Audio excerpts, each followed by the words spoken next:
como tem.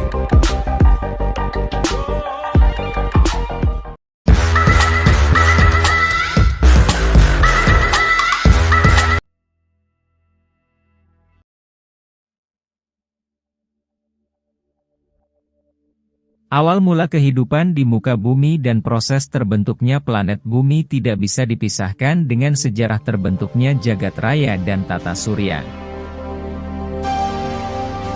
Muncul berbagai dugaan dan perdebatan mengenai awal kehidupan di muka bumi, seperti apakah dinosaurus atau plankton yang terlebih dahulu menghuni bumi. Berdasarkan buku geografi paket C, Bumi Tempat Kita Hidup, kehidupan di muka bumi muncul pada masa Proterozoikum.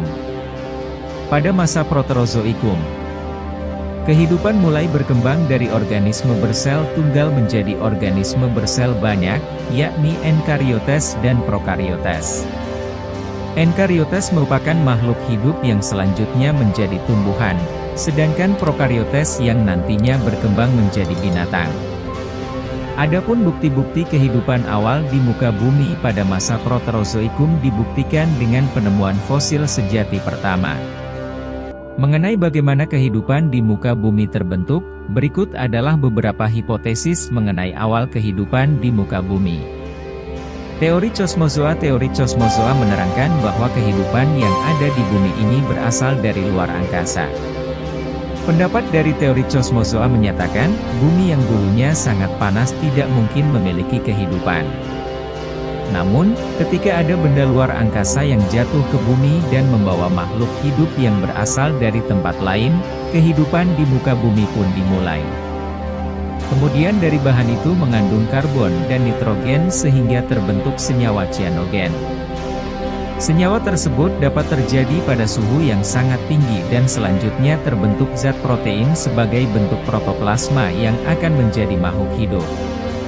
Teori Moore ini mengatakan bahwa makhluk hidup dapat muncul dari kondisi yang cocok dari bahan anorganik pada saat bumi mengalami pendinginan melalui suatu proses yang kompleks dalam larutan yang labil.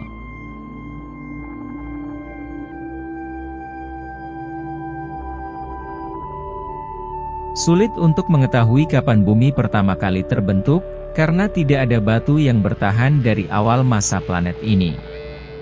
Meski para ilmuwan tidak setuju pada detailnya, sebagian besar peneliti berpikir bumi terbentuk oleh serangkaian tabrakan yang terjadi kurang dari 100 juta tahun setelah tata surya bersatu.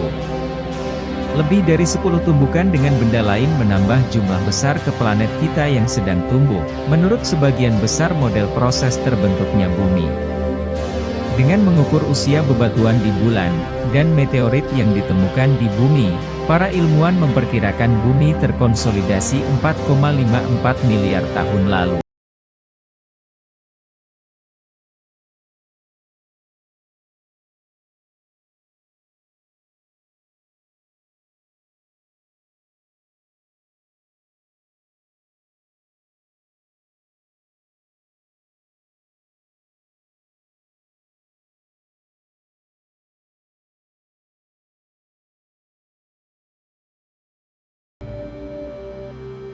Tabrakan terakhir dalam garis waktu bumi adalah dengan Theia, sebuah planetoid berbatu yang mungkin seukuran Mars. Protoplanet ini menyapu bumi, meninggalkan planet kita sebagian besar utuh tetapi menghancurkan dirinya sendiri dan menerbangkan atmosfer bumi. Puing-puing Theia yang menguap mengembun menjadi bulan bumi. Beberapa peneliti berpikir sisa-sisa bumi pratabrakan masih ada jauh di dalam mantel bumi dan inti luar hari ini. Mantel adalah lapisan antara kerak permukaan dan inti.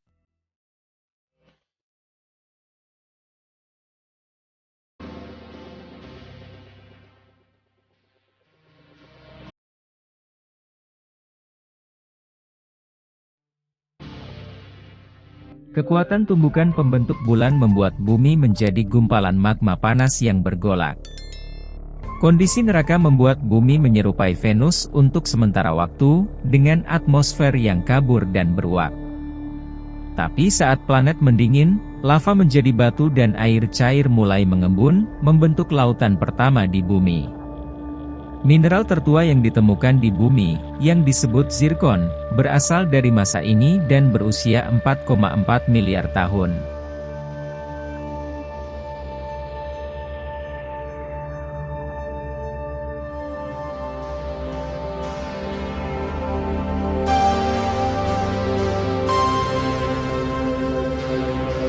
Kekuatan tumbukan pembentuk bulan membuat bumi menjadi gumpalan magma panas yang bergolak. Kondisi neraka membuat bumi menyerupai Venus untuk sementara waktu, dengan atmosfer yang kabur dan beruap. Tapi saat planet mendingin, lava menjadi batu dan air cair mulai mengembun, membentuk lautan pertama di bumi. Mineral tertua yang ditemukan di bumi, yang disebut zirkon, berasal dari masa ini dan berusia 4,4 miliar tahun.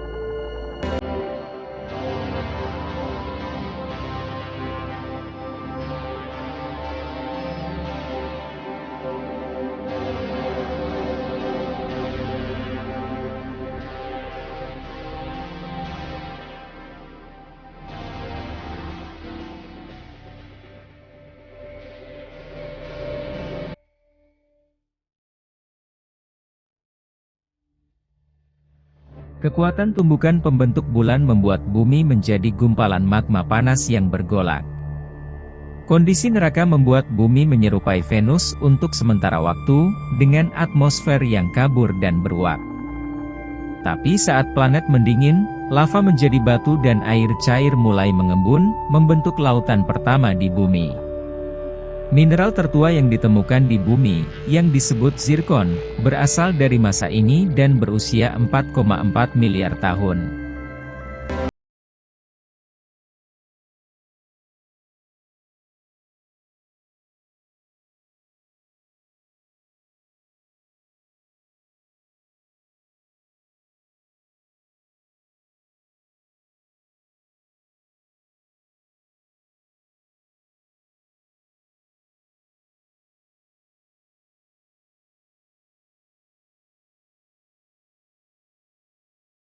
Setelah tingkat oksigen atmosfer melonjak 2,4 miliar tahun yang lalu, tidak banyak yang terjadi di bumi selama 1 miliar tahun berikutnya.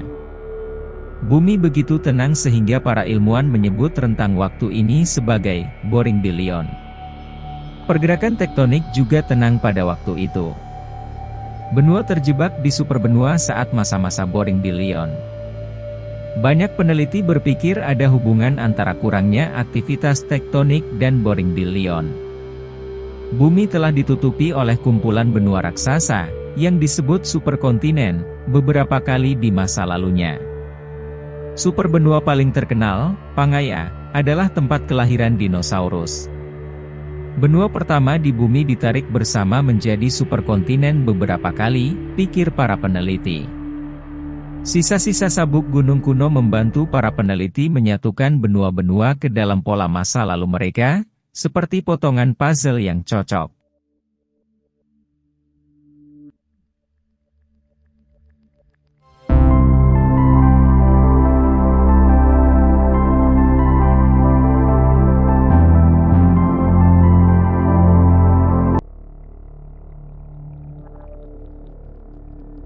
Proses terbentuknya bumi selanjutnya berkaitan dengan tingkat oksigen atmosfer yang mulai meningkat lagi kira-kira 650 juta tahun lalu, ketika hewan pertama muncul.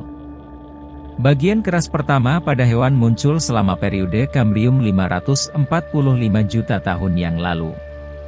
Sementara para peneliti masih berbeda pendapat tentang penyebab ledakan kehidupan ini, banyak yang berpikir kombinasi faktor mendorong lompatan luar biasa ini dari sel tunggal ke makhluk kompleks. Misalnya, benua yang menyebar mengirimkan gelombang nutrisi ke lautan dan membuka habitat baru. Dan perlombaan senjata evolusioner dimulai saat hewan berjuang untuk saling memakan dan melindungi diri dari pemangsa. Bumi telah mengalami kepunahan massal sejak periode Kambrium, tetapi yang terbesar dalam catatan fosil adalah pada periode Permian 252 juta tahun yang lalu. Menurut para peneliti, lebih dari 90% kehidupan mati hanya dalam 60.000 tahun, dibandingkan dengan 85% kehidupan selama kepunahan yang membunuh dinosaurus pada akhir periode Kapur 66 juta tahun yang lalu. Namun, tersangka utama dalam kematian Permian bukanlah dampak meteorit tetapi letusan gunung berapi raksasa di Siberia. Para ilmuwan berpikir bahwa banjir lahar besar menciptakan kondisi gas rumah kaca yang beracun. Unsur-unsur kimia di batuan tua juga mencatat kepunahan massal akibat perubahan iklim, seperti 450 juta tahun yang lalu, ketika lebih dari 75% spesies laut mati selama zaman es besar.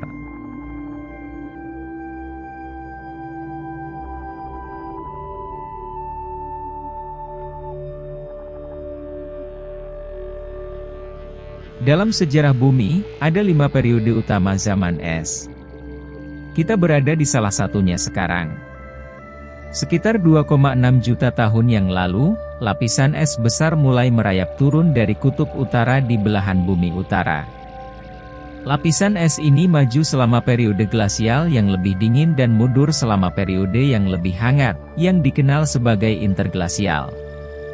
Periode interglasial modern bumi dimulai sekitar 11.500 tahun yang lalu. Meskipun era manusia telah didominasi oleh es, peneliti masa depan menyebut periode ini sebagai Plasticene.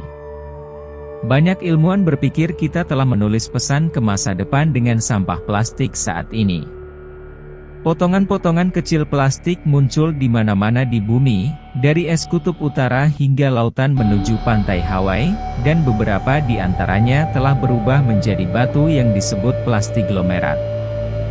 1 juta tahun dari sekarang, plastik itu mungkin tergencet hingga terlupakan, tetapi para ilmuwan masih dapat mendeteksi sinyal kimia plastik yang berbeda.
Like